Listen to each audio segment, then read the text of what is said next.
Hi friends, welcome to my channel. ఈ రోజు మనం ఈ వీడియోలో 26th ఎపిసోడ్ ని చూద్దాము.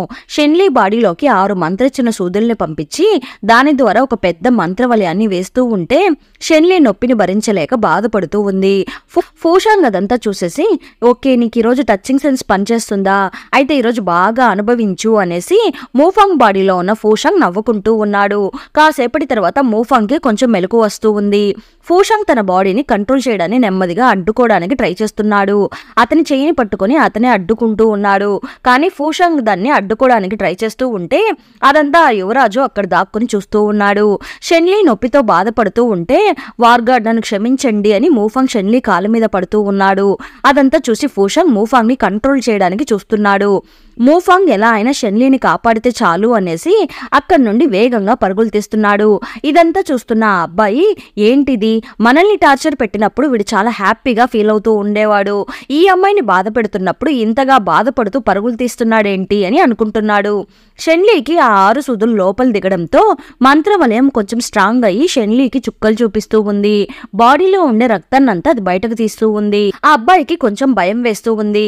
మనకి తోడుగా ఉన్నది తిను మాత్రమే, తను కూడా చనిపోతే మనం ఏం చేయగలము అనుకొని ఒక ఎముకని తీసుకుని షెన్లీ దగ్గరికి వెళ్లి ఆ ఎముకతో షెన్లీని టచ్ చేసి చూస్తున్నాడు. షెన్లీ సడన్ గా కళ్ళు తెరుస్తుంది. అమ్మయ్య బ్రతికే ఉన్నావు కదా, చనిపోలేదు కదా అని అడుగుతూ ఉంటే, లేదు నేను ఇంకా చనిపోలేదు, నేను అంత త్వరగా చనిపోను అని షెన్లీ అంటూ ఉంది. వెయ్ అమ్మయ్య అని అనుకుంటున్నాడు. షెన్లీ ఆ అబ్బాయిని చూసి, నిన్ను కిడ్నాప్ చేసి టార్చర్ పెట్టారు అనేసి మీ సముద్రంలో ఉండే సీక్రెట్స్ అన్నిటి గురించి చెప్పేశావు. నీ వల్ల మీ ఫ్యామిలీకి రాజు హోదా కూడా పోయింది. అది మాత్రమే కాకుండా వాళ్ళందరినీ పప్పెట్స్ లాగా మార్చేసి యుద్ధంలో వాళ్ళని యూజ్ చేసుకుంటున్నాడు ఆ ఫూషాంగ్. దాని గురించి నీకు కొంచెం కూడా గిల్టీగా లేదా అని అడుగుతూ ఉంటే ఆ అబ్బాయి పక్కన వెళ్లి కూర్చొని, నీకెవరు చెప్పారు నాకు గిల్టీగా లేదు అని, కానీ నేనేం చేసేది, నేనేం షెన్లీని కాను, నీలాగా ఈ పెయిన్ని నేను భరించలేను, అంత కెపాసిటీ నా దగ్గర లేదు. అది మాత్రమే కాకుండా మా అమ్మ ఒక నార్మల్ ఫ్యామిలీకి చెందిన ఆవిడ, అందువల్ల నన్ను చిన్నప్పటి నుండి అక్కడ ఉన్న వాళ్ళంతా టార్చర్ పెట్టి మరీ పెంచారు. అందువల్ల నాకు అక్కడున్న ఎవ్వరి మీద కూడా ప్రేమ లేదు. నేను ఒక పెద్ద డిప్రెషన్ నుండి బయటపడడం కోసమే ఇప్పుడు ఈ నిజాన్నంతా నీకు చెప్తున్నాను అనేసి అంటూ ఉన్నాడు. దానికి షెన్లీ, ఈ లోకంలో ప్రాబ్లమ్స్ లేని పర్సన్స్ అంటూ ఎవరూ లేరు, అందరికీ ప్రాబ్లమ్స్ ఉంటూనే ఉంటుంది, కానీ ద్రోహం చేయడం అంటే అది ఒక పెద్ద మోసం లాంటిది కదా అని షెన్లీ అంటూ ఉంటే వెంటనే అతను నోర్మోయ్, నీ బాడీలో ఉండే మంత్రవలయం యాక్టివేట్ అయినట్టు ఉంది, నువ్వు ముందు ఆ మాయముత్యాన్ని వాళ్ళకి ఇచ్చేయి, లేదంటే వాళ్ళు మళ్ళీ నిన్ను హింసిస్తారు, ఇచ్చేస్తే అట్లీస్ట్ నీ పెయిన్ అన్నా తగ్గుతుంది కదా అని అంటూ ఉన్నాడు. ఇలా చూడు, ఇవన్నీ నన్నేమి చేయలేవు, నేను ఆ ముత్యాన్ని వాళ్ళకి ఇస్తానని అనుకుంటున్నావా అనేసి షెన్లీ నవ్వుతూ ఉంది. ఇప్పుడు కూడా నీకు నవ్వు వస్తుందా అని అడుగుతూ ఉంటే, ఇవన్నీ నాకు పెద్ద మ్యాటర్ కాదు అని షెన్లీ అంటూ ఉంది. ఇక్కడేమో మూఫాంగ్ బాడీ నుండి ఫూషాంగ్ బయటకు వచ్చి, త్వరలోనే షెన్లీ బాడీ నుండి ఆ ముత్యాన్ని నేను బయటకు తీసేస్తాను, ఆ తర్వాత ఆ బాడీని మీకు ఇచ్చేస్తాను, మీరు దాన్ని ఉంచుకొని పండగ చేసుకోండి అని ఫూషాంగ్ అంటూ ఉంటే షెన్లీని వదిలే అని మూఫాంగ్ బయటకు వచ్చేస్తున్నాడు. కరెక్ట్ గా అప్పుడు మూఫాంగ్ కి చిరాకు ఎక్కువైపోతూ ఉంది.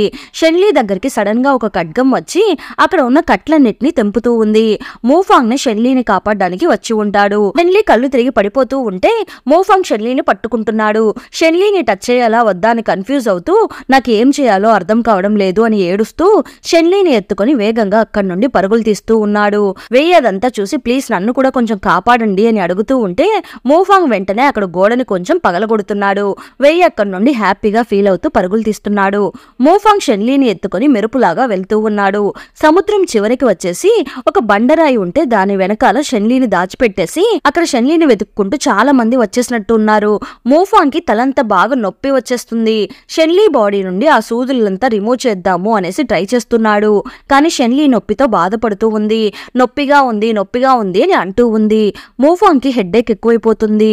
షెన్లీ అప్పుడు కళ్ళు తెరిచి చూస్తే మూఫాంగ్ వెంటనే షెన్లీని విష్ చేసి, వార్గార్డ్ నన్ను క్షమించండి అని అంటూ ఉంటే షెన్లీ ఏదో థింక్ చేయడం స్టార్ట్ చేస్తుంది. మూఫాంగ్ నన్ను కాపాడా, ఫూషాంగ్ కి మూఫాంగ్ ద్రోహం చేసేసాడా, ఏది ఏమైనా ఫస్ట్ లో లాగా మనం మూఫాంగ్ తో ఉండలేము, నాతో ఉన్న మూఫాంగ్ ఎప్పుడో చనిపోయాడు, నా కళ్ళ ముందర ఉండేది వాళ్ళ మనుషుల్నే చంపిన ఒక చెడ్డ వ్యక్తి మాత్రమే అనుకొని కళ్ళు తిరిగి పడిపోతూ ఉంటే మూఫాంగ్ తలనొప్పితో బాధపడుతూ ఉన్నాడు. అప్పుడు షెన్లీని వెతుక్కుంటూ చాలా మంది పైన ఎగురుకుంటూ వెళ్తూ ఉండడం మూఫాంగ్ చూసేస్తున్నాడు. మూఫాంగ్ వెంటనే ఈ సూదులంతా రిమూవ్ చేసి వెళ్దామని అనుకున్నాను, కానీ ఇక్కడికి చాలా మంది వచ్చేసారు మీకోసము, నేను ఇప్పుడు వెంటనే వెళ్ళి వాళ్ళందరినీ డైవర్ట్ చేయాలి వార్గార్డ్, నన్ను క్షమించండి, మీరు ఇక్కడే జాగ్రత్తగా ఉండండి అనేసి మూఫాంగ్ అక్కడి నుండి వెళ్ళిపోతున్నాడు. షెన్లీ అక్కడే కళ్ళు తిరిగి పడిపోతూ ఉంటే షెన్లీ బాడీ నుండి బ్లడ్ వస్తూ ఉంది కదా, ఆ బ్లడ్ అంతా సముద్రంలో కలుస్తూ ఉంది. సముద్రంలోకి ఆ బ్లడ్ అంతా వెళ్ళి అది సముద్రం లోతుకి వెళ్ళిపోతూ ఉంటే అక్కడ మన హీరో షెన్లీ ఆయుధాన్ని పక్కన పెట్టుకుని తపస్సు చేస్తూ ఉన్నాడు. అప్పుడు ఆ బ్లడ్ కలిసిన వాటర్ హీరో దగ్గరికి వచ్చేస్తుంది. హీరో దాన్ని కొంచెం ఫీల్ అయ్యి కళ్ళు తెరిచి చూసేస్తున్నాడు. వెంటనే ఏదో ఐడియా వచ్చేసినట్టు ఉంది. వెంటనే సముద్రం ఒడ్డు దగ్గరికి వచ్చేస్తున్నాడు. అక్కడికి వచ్చి చూస్తే షెన్లీకి బాగా గాయాలు తగిలి పడిపోయి ఉంది. షెన్లీని ఎత్తుకొని నా ప్రాణాలు తిరిగి వచ్చినట్టు ఉంది అని అంటున్నాడు.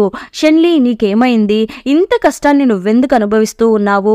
నిన్ను ఎంత ఘోరమైన టార్చర్ పెట్టి ఉంటే నువ్వు ఈ పొజిషన్లోకి వచ్చి ఉంటావు అనేసి ఆ సూదిని రిమూవ్ చేయడానికి ట్రై చేస్తున్నాడు. కానీ షెన్లీ నొప్పితో అరుస్తూ ఉంది.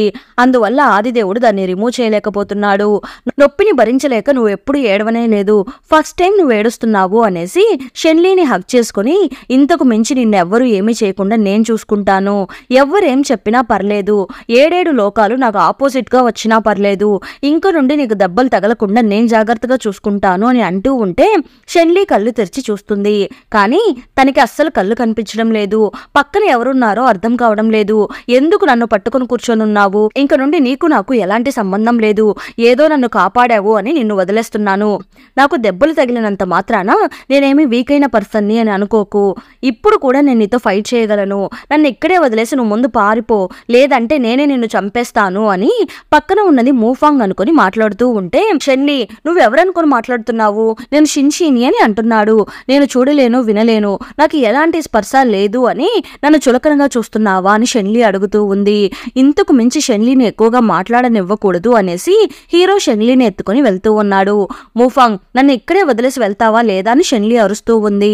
షిన్షీకి మూఫాంగ్ పేరు వినగానే పొసెసివ్నెస్ ఎక్కువైపోయి కోపం వచ్చేస్తుంది. ఇన్ని డేస్ నేను నీకోసం వెతుకుతూ ఉన్నాను, రాగానే వాడిని కలవరిస్తున్నావా? ముందు నోరు మొయ్యి అనేసి హీరో అంటున్నాడు. షెన్లీకి అర్థమైపోతుంది, ఇది మూఫాంగ్ అయ్యి ఉంటే నేను ఆజ్ఞ వేయగానే నా మాట విని నన్ను ఇక్కడే వదిలేసి వెళ్ళిపోయి ఉండేవాడు. నేను ఎంత చెప్పినా నా మాట వినిపించుకోవడం లేదు అంటే ఇది మూఫాంగ్ కాదు అని అనుకొని, నువ్వు ముందెవరో చెప్పు. నువ్వు నన్ను కాపాడడానికి ట్రై చేస్తూ ఉంటే నేను నీకు రికవర్ అయిన తర్వాత ఒక పెద్ద గిఫ్ట్ ఇస్తాను. నీ హార్ట్ బీట్ ని నేను ఫీల్ అవ్వగలుగుతున్నాను, కానీ నువ్వు మాట్లాడేది నేను వినలేకపోతున్నాను. నువ్వెవరో చెప్తావా లేదా? ఒకవేళ నువ్వు నన్ను కాపాడడం కోసం వచ్చావు అంటే నువ్వు నన్ను ఒక 2 సార్లు తట్టు అని అనగానే హీరో పొసెసివ్నెస్ నంతా కంట్రోల్ చేసుకుని లైట్ గా 2 సార్లు తడుతున్నాడు. షెన్లీ ఇంకా పెయిన్ తట్టుకోలేక కళ్ళు తిరిగి పడిపోతుంది. షెన్లీని ఊరికి చివరగా ఉండే ఒక ఇంట్లోకి తీసుకుని వచ్చి హీరో జాగ్రత్తగా షెన్లీని చూసుకుంటూ ఉంటే షెన్లీ లైట్ గా కళ్ళు తెరిచి చూస్తుంది. కానీ కళ్ళు కనిపించడం లేదు. మనం ఇక్కడ 3 రోజుల నుంచి ఉంటున్నాము, వీళ్ళు మనల్ని జాగ్రత్తగా చూసుకుంటున్నారు, కానీ ఇది ఏం ప్లేస్ నో అర్థం కావడం లేదు అనేసి థింక్ చేస్తూ ఉంది. హీరో బయటకు వచ్చి, ఇంతకు ముందు భూలోకంలో ఇద్దరు కలిసి ఒకే ఇంట్లో ఉన్నారు కదా, సేమ్ అలాగే ఈ ఇంటిని మార్చేస్తున్నాడు. ఫుడ్ అంతా ప్రిపేర్ చేసి లోపలికి తీసుకుని వస్తున్నాడు. వీళ్ళెవరో నాకు అర్థం కావడం లేదు. సముద్రం ఒడ్డులో చేపలు పట్టే వాళ్ళు మాత్రమే ఉంటారు, వాళ్ళే నన్ను కాపాడినట్టు ఉన్నారు, కానీ వీళ్ళ బిహేవియర్ అంతా చూస్తూ ఉంటే చాలా డీసెంట్ గా అనిపిస్తుంది, చేపలు పట్టే వాళ్ళలాగా అనిపించడం లేదు అని ఏదేదో షెన్లీ థింక్ చేస్తూ ఉంది. ఇప్పుడు టైం ఎంత అయింది అని షెన్లీ అడుగుతూ ఉంటే హీరో వెంటనే తన వాయిస్ ని చేంజ్ చేసుకుని ఇది ఆఫ్టర్నూన్ అని అంటున్నాడు. నన్ను ఎవరు కాపాడి ఉంటారు? మూఫాంగ్ ఎందుకు నన్ను అక్కడ వదిలేసి వెళ్ళాడు? ఎవరైనా నన్ను వచ్చి కాపాడి తీసుకుని వెళ్తారు అనేసి సముద్రం ఒడ్డులో వదిలేశాడా? అయినా ఒడ్డులో ఎవరుంటారు నన్ను కాపాడేవాళ్ళు? నేను ఎప్పుడో చనిపోయాను అని కింద స్వర్గంలో వాళ్ళు డిసైడ్ అయి ఉంటారు. స్వర్గంలో ఎవరైనా నన్ను కాపాడడానికి ట్రై చేస్తున్నారో లేదో నాకు తెలియడం లేదు అని హీరో గురించి థింక్ చేస్తూ ఉంది షెన్లీ. హీరో సైలెంట్ గా షెన్లీకి ఫుడ్ అంతా తినిపిస్తూ ఉన్నాడు. షెన్లీ తన మీద ఉన్న సూదిని ఎలా రిమూవ్ చేయాలి అని చెప్తూ ఉంది. ఈ రోజు నా బాడీలో స్పర్శ లేదు, అందువల్ల దీన్ని రిమూవ్ చేయడానికి నాకు కొంచెం హెల్ప్ చేస్తావా ప్లీజ్ అని అడుగుతూ ఉంటే అదంతా హీరో సైలెంట్ గా వింటూ చుట్టూ స్క్రీన్స్ అంతా వేసేసి షెన్లీ డ్రెస్ అంతా తీసేసి ఒక క్లాత్ ని మాత్రం షెన్లీ మీద కప్పుతున్నాడు. ఆ సూది చాలా దారుణంగా లోపలికి దిగిపోయి ఉంది. హీరో షెన్లీ బాడీని తుడుస్తూ ఉంటే షెన్లీ అంటుంది, నేను చూస్తే రఫ్ పర్సన్ లాగా అనిపించడం లేదు, చాలా డీసెంట్ పర్సన్ లాగా అనిపిస్తుంది. నీకు పవర్స్ కలెక్ట్ చేయడం అంటే ఇష్టం ఉంటే నాకు చెప్పు, నేను కొంచెం రికవర్ అయిన తర్వాత నీకు నేర్పిస్తాను, నిన్ను మంచి దారిలోకి నేను తీసుకుని వెళ్తాను అని షెన్లీ అంటూ ఉంది. నాకదేం అవసరం లేదు, నాకు ఇలా ఉండడమే నచ్చింది అని హీరో అంటున్నాడు. నెమ్మదిగా ఆ సూదుల్ని రిమూవ్ చేస్తున్నాడు. కొంచెం త్వరగా రిమూవ్ చేసే, నాకు ఇప్పుడు నొప్పి లేదు, కానీ నా బాడీకి కూడా ఒక పెయిన్ ఉంటుంది కదా, అది బయటకు వస్తుందేమో అని అంటూ ఉంది. అప్పుడు హీరో ఆ సూదిని రిమూవ్ చేయగానే షెన్లీ బాడీ అంతా నిప్పు స్ప్రెడ్ అయ్యి బాడీలో బ్లడ్ కి బదులు ఫైర్ వెళ్తూ ఉంటే అది తట్టుకోలేక ఫీనిక్స్ రూపం బయటకు వచ్చి అది తన తోకని చూపిస్తూ ఉంది. అదంతా హీరో చూసి ప్రేమతో ఆ తోకని టచ్ చేస్తూ, హీరో దగ్గర చాలా మంచు శక్తి ఉంటుంది కదా, ఆ పవర్స్ ని యూజ్ చేస్తూ ఆ మంచుని బాడీలోకి పంపుతూ ఉన్నాడు. అప్పుడు బాడీ కొంచెం కూల్ అవుతూ ఉంది. ఇప్పుడు ఎలా ఉంది అని హీరో అడుగుతూ ఉంటే ఇప్పుడు కొంచెం పర్లేదు అని షెన్లీ అంటుంది. ఇప్పుడు హీరో ఫస్ట్ సూదిని సక్సెస్ఫుల్ గా రిమూవ్ చేసేస్తున్నాడు.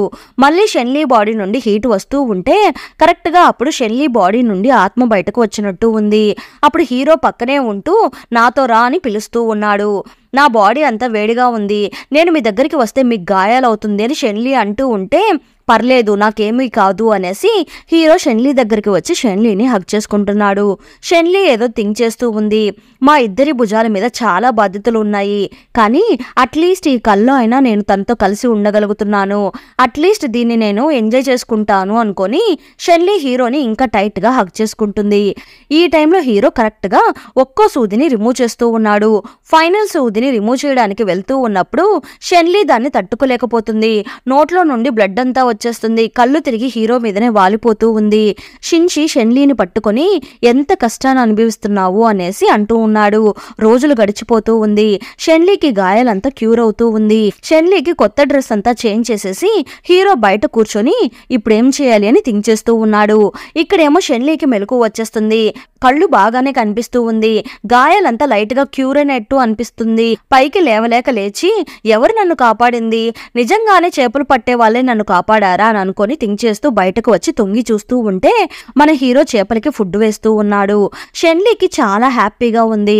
నాకు ముందే తెలుసు, నాకు కొంచెం నమ్మకంగానే ఉనింది, చేపలు పట్టేవాడైనా అతని బాడీ నుండి ఒక పాజిటివ్ ఎనర్జీ వస్తున్నట్టు అనిపిస్తూ ఉనింది. మళ్ళీ నన్ను కనిపెట్టేశాడా, ఈసారి కూడా నన్ను కరెక్ట్ గా కనిపెట్టేశాడా అని థింక్ చేస్తూ తను నా దగ్గర వాయిస్ చేంజ్ చేసి మాట్లాడాడు.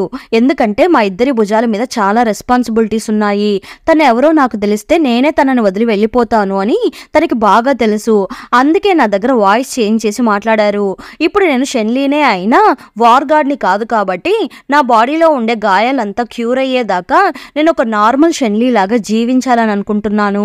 అందువల్ల ఇప్పుడు ఈ నిజాన్ని నేను షిన్షికి చెప్పను అనేసి వెళ్ళి మళ్ళీ పడుకొని నిద్రపోతున్నట్టు యాక్ట్ చేస్తూ ఉంది. షిన్షి షెన్లీ దగ్గరికి వెళ్ళి కూర్చొని తనని టచ్ చేసి చూసేసి సైలెంట్ గా అక్కడి నుండి వెళ్ళిపోతున్నాడు. షెన్లీ హీరో వెళ్ళిపోయిన తర్వాత లేచి కూర్చొని నవ్వుకుంటూ ఉంది. ఇప్పుడు షెన్లీ కావాలనే ఈ రోజు నాకు కళ్ళు బాగా కనిపిస్తుంది అని అంటూ ఉంటే అది విని హీరో షెన్లీ నిద్ర లేచింది అనుకొని చేతిలో ఉన్న బకెట్ అంతా కింద పడేసి షాక్ అయి చూస్తూ ఉన్నాడు. షెన్లీకి ఈ రోజు కళ్ళు కనిపిస్తుంది కాబట్టి ఈ రోజు గొంతు మాత్రమే మార్చుకుంటే సరిపోదు అనేసి వేగంగా తన రూపాన్ని కూడా మార్చుకొని ఒక చేపలు పట్టే వ్యక్తిలాగా మారిపోతూ ఉంటే అదంతా చూసి షెన్లీ నవ్వుకుంటూ ఉంది. హీరో లోపలికి వచ్చి బాగున్నారా, మీకు ఎలా ఉంది అని అడుగుతూ ఉంటే నేను బాగానే ఉన్నాను, అప్పుడప్పుడు కొన్ని సెన్సెస్ నాకు పని చేయకుండా ఉంటుంది, కొన్నిసార్లు పనిచేస్తుంది, ఈ రోజు నేను చూడగలుగుతున్నాను, మాట్లాడగలుగుతున్నాను, వినగలుగుతున్నాను అని షెన్లీ అంటూ ఉంటే ఓకే పర్లేదు అని హీరో అంటున్నాడు. సరే మీ పేరేంటి అని షెన్లీ అడుగుతూ ఉంది. నా పేరు యూయి అని ఒక కొత్త పేరుని చెప్తూ ఉంటే అది విని షెన్లీకి నవ్వొస్తూ ఉంది. నన్ను కాపాడినందుకు చాలా చాలా థ్యాంక్స్ అని అంటూ ఉంది. లేదు పర్లేదు అని హీరో అంటున్నాడు. షెన్లీ హ్యాపీగా ఫీల్ అవుతూ హీరోనే చూస్తూ ఉండడంతో ఈ ఎపిసోడ్ ఎండ్ అయిపోయింది. ఈ ఎపిసోడ్ ఎలా ఉన్నదో తప్పకుండా కమెంట్ చేయండి. అలానే చాలా మంది నా ఛానల్ని సబ్స్క్రైబ్ చేయకుండానే చూస్తున్నారు, ప్లీజ్ సబ్స్క్రైబ్ చేయండి. అలానే లైక్స్ వేయండి, మీరు వేసే ఒక్కొక్క లైక్ నా ఛానల్ని వేరే వాళ్ళకి రికమెండ్ చేస్తుంది. ప్లీజ్ సబ్స్క్రైబ్ చేయండి. Thanks for watching.